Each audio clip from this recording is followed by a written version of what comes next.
ప్రభుత్వం వచ్చిన తర్వాత 100 రోజుల్లో నిరుద్యోగులకి 4016 నిరుద్యోగ వృత్తి ఇస్తున్నారు. దేశాధినేత వచ్చి ప్రియాంక గాంధీ వచ్చి ఇక్కడ స్టేట్మెంట్ ఇచ్చెళ్ళింది, కానీ వాళ్ళు ఇక్కడికి వెళ్ళలేదు. కాబట్టి కాంగ్రెస్ గవర్నమెంట్కి హెచ్చరిక చేస్తున్నాం. నిరుద్యోగులకు వెంటనే నిరుద్యోగ వృత్తి ఇవ్వాలి, జాబ్ క్యాలెండర్ ఇవ్వాలి. ఉద్యోగ అవకాశాలు కల్పించకపోతే బీజేపీ తరఫున ఇదే హెచ్చరిక జారీ చేస్తున్నాం. ఈసారి అరెస్టులు ఉండవు, డైరెక్ట్ గా అసెంబ్లీ పుట్టడం జరుగుతుందని కూడా హెచ్చరిస్తాను.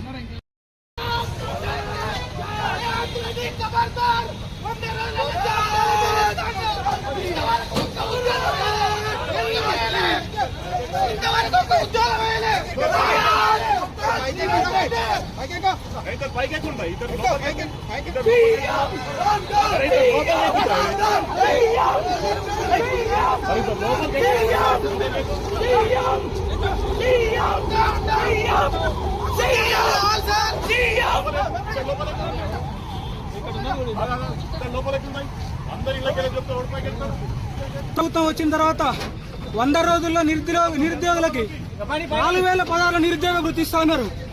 దేశాధినేత వచ్చి ప్రియాంక గాంధీ వచ్చి ఇక్కడ స్టేట్మెంట్ ఇచ్చెళ్ళింది, కానీ వాళ్ళు ఇక్కడికి వెళ్ళలేదు.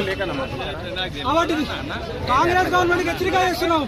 నిరుద్యోగులకు వెంటనే నిరుద్యోగ వృత్తి ఇవ్వాలి, జాబ్ క్యాలెండర్ ఇవ్వాలి. ఉద్యోగ అవకాశాలు కల్పించకపోతే బీజేపీ తరఫున ఇదే హెచ్చరిక జారీ చేస్తున్నాం.